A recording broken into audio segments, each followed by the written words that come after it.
So I don't know if you can, it's a while ago, but my film played at the beginning. I call that film The Colors of Joy. So, Maybe we should have played that after. so my film is called Kesho Pia Ni Siku, which is Tomorrow is Another Day. And that film is actually about my mom. So the lady that I was interviewing was my mom, who was on screen. Before we made the film, there would be a lot that she wanted to talk about. So not just documenting her business, but also documenting her life. So before we wrote the script together, we sat in my house, in my dining room, and I put a Zoom recorder on the table, and we just talked for about 4 hours. And she had so many things that she really needed to get off her chest, things that she had just swallowed over decades and had not told anyone about, things that happened in the house and we as children didn't know. And that is then what we use to write the script for the story that she shares. And so yeah, I'm standing here also as a walking advertisement for her business, which is called Kanyoko Boutiques. I'm wearing a kanga. Those from East Africa know what a kanga is. It even has the saying on the back. Yeah. And it says, I think this one says, if anything that is done without God will fail. I think that's what this one says. And can you just talk a little bit about the animation? I love the way you used the fabric and then you turned it into, it was a character in your movie. So I come from a mixed media background, and I really enjoy figuring out how to do animation with live action all the time. So I came from an illustration background, and when I started working in film, I was like, oh my goodness, there's this timeline. I can control time, I can go forwards, I can go backwards, I can do all of this exciting stuff I couldn't do when I was doing illustration. So whenever I make my films, there is an element of animation and live action mixing together, and different mediums. And I really wanted to kind of weave the fabric of the story that she was telling and the actual textiles that she's having in her production, in her shop, and try to figure out how to put these together in a production as closely and as intimately as possible. So I photographed a lot of fabrics. There were kanga fabrics. There were different types of fabrics that I photographed and then scanned them in, and also retelling things that were really painful or that were just, especially violent things. I was trying to emulate them and visualize them without being too direct. And I think that element of turning them into a graphic piece kind of flattens them and is able to share the story in a way that even children can watch it without it being too traumatizing, too piercing. So I enjoy using animation in general to talk about really difficult topics. And then this is also really good. Anyone who's making films in countries that are repressive, which is now the entire planet, just underline. And if it's not here, it's probably being funded by here, just as another side note. And we did see in the Ethiopian film, there was lots of foreign people in the background in there just hanging out. And this is happening right now in Kenya. In Kenya, we're on the brink of a coup, and this is also being funded by foreign, specifically, things here. I can't remember what the thread of this was, but I was just about the animation. Yeah. Not just. Okay, so yeah, things that are really difficult, and then governments, this is what I wanted to say, is that governments will pay less attention to your films if you make them and they're animated. They think that animated films are cartoons for children. So you can talk about LGBTQIA, you can talk about politics, you can, I have the former president right on the screen, and I'm accusing him of doing lots of stuff. Yeah, no problems. I won an award in Nairobi for the animation.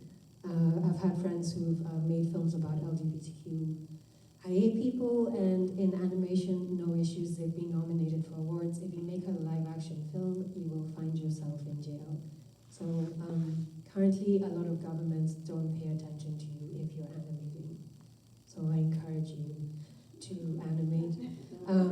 Also, my last film is called Nkai. It's on Disney Plus. I really recommend watching this Kizazimoto anthology, which is 10 animated films from different parts of the African continent. And mine is the last one, and I literally had a character rapping about the 1% in Kenya and accusing the person who was going to come into presidency, because I knew it would happen. And right now there's protests accusing him of the same things.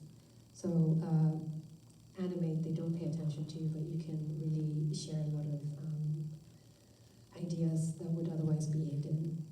I mean, I think that's one of the most important things what we talk about a lot here at ROXFILM is using film as a catalyst for conversation. And we live in such a media-heavy society that you get so many stories from all these different places, but film is an incredible medium to tell stories like yours, Doka, you know, of other places where we get completely different media about Africa, Asia, anywhere else. Western media is completely corrupt. So it's important for us to be able to see films like this. Even, I know Doka was a very difficult film, but the reality is these are things that are happening around the world, and if we don't see them, if we don't share them, if we don't talk about them, then we don't see them, right? So it's really important, and I love the way you talk about using that to sort of soften it, but it's not really softened. We can see it. We can see through that. I think also what's really important with Doka is that first of all, the quality of the film, the visually is very beautiful. You can see that they have a lot of like funding for the film. There's a lot of extras. They have shots. They have drone shots. They have like beautiful lighting going on. Like you can tell that this is high quality production. And then they're some of the top actors in Ethiopia, and she's like the #1 female director in Ethiopia. I mean, this director is very fantastic. And then the way that they've pulled this story together is with this child who's just like going through all these different like areas and different characters and connecting with all these people. And like throughout the film, you don't realize that she's going to be like the final landing point. And this is done so skillfully, and this is so different to the way that Western media will report on African stories. Exactly. So it will really flatten us. You won't get any connection to people. It will. You've seen like people in rural settings in this film. You know, the donkeys are in the background. Chicken is running across the road, but it's like shot in such a dignified way. You know, everything is being shot in a way that captures Africans from such a different lens compared to the way that people usually approach filming Africans. Yeah. So this story could have been, like if it was a real story, could have been reported in, you know, that same voice, like here we are now in this village and wherever, and this clashes have been going on for such a long time. Flatten everyone. And all you'll get from the report is these Africans have been fighting. They're warring nations, and what can we do, right? Scuffling, yes, exactly. So this showed like the context and then brought this like the heart of what is really important to all of these people. It made us like love this child. She's so adorable. Oh my gosh. I mean, she's so cute. What an actress. Yeah. She was incredible. And even when you can see that there's even like takes where she's just like doing her own stuff. I know. And you know, for you to be a director and to give the child like allowance to just do whatever they want, that means the director knew. Exactly. When she picked that child, she knew, I'm picking this child because this child naturally has such a beautiful spirit that I just wanted to be on screen. So like casting this all of these fantastic actors, and then bringing this child in between all of them and telling the story in this way is just very different to the way Right, that we would see in mainstream media in the U.S. Yeah, and there's no one like flying in to save people, yeah, which is what usually happens. A missionary shows up and they're like, hey, what's up? I'm gonna just solve this situation. some UN peacekeepers show up and they're like, hey, we've got our blue helmets, And move to the everything's side. fine. Yeah, and you know, and we all know that when people go into save, they're usually going into plunder. So I love that it was you know, the context when we did see foreign people, it was to show the manipulation that has been happening to create this situation in the first place. Exactly, what I loved was the relationships of the father and the son, and the real empathy. Does anyone have any questions about Doka or want any comments about Doka?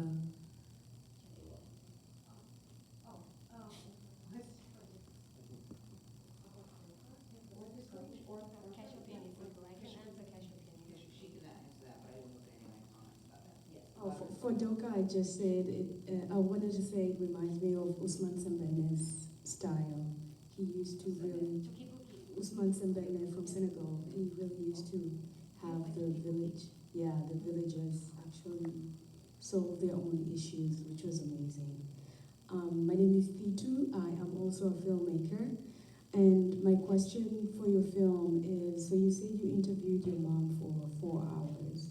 So how did you cut that how did you decide on what to include in what we saw and what not to include? Because I imagine most of what she talked about was very important. So the intention when we sat down and talked was that I knew she needed to release a lot of things she hadn't said, and she also she told me she just wanted to know that it has been heard and it's somewhere. So that was the first step. And then I could not listen to the interview again. What I did is I had my intern transcribe the interview. I emotionally couldn't do it. This was a very difficult film to shoot. And then with my mom, we edited what she had said and we chose what were the most important things. And then we just tried to figure out what is the most succinct way for her to say the things that we had highlighted in the transcription. So a lot was left out, but the films were limited to 10 minutes long, so that's what we made. That's what I was going to ask you. Why would you think of making it a feature and bringing in different elements because you have all of that information, or do you think it lives as a short film? I really like how it lives as a short film. I think I enjoy making short films. They force you to like hone in on really specific things and to refine like your timing. But I think that there are elements within Kesho Pia Ni Siku that could expand. Not necessarily this story, but elements within it.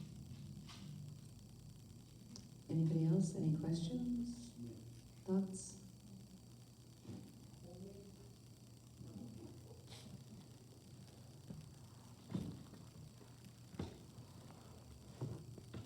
I just want to ask on your film, the choice of language. Why did you want to make it in English instead of like Kikuyu or maybe Swahili? Is it because the audience, you think it's mostly outside and the funding also, as you said, missing? Or do you see also a market, or if this film is shown in Kenya, for example, does it, will it have different impact other than the one we see outside? And Okay, so there's a number of reasons. So first of all, Vimeo was the one who was funding it, and they were also funding the business. So there was two people, like there was me being able to make a film, and then there was my mom receiving funding for her business. So these, of course, this will start to dictate.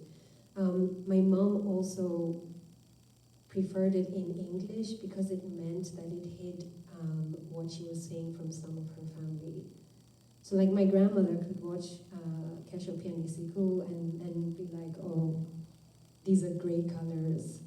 What are you talking about there? You know, there's people at upcountry where my mom is from, there's a number of people who would be able to understand. But I do have questions regularly about the languages that I use in my films. In my last film, I really tried to pull in more Kiswahili, and it was such a tug of war that was going on. And again, this was made for an international platform, so sometimes you have to concede. At the same time, you can hear my voice. English is my most fluent language, so when I'm writing in English. I can sometimes write directly in Kikuyu, but that is me having a day. You know, the day when your brain is on fire, yeah? The day when everything is just aligning and it's just smooth. The rest of the time it's not coming, yeah? I'm a product of colonization, so Aren't we all? Walking as an example. Any other questions? Okay, thank you so much for your film.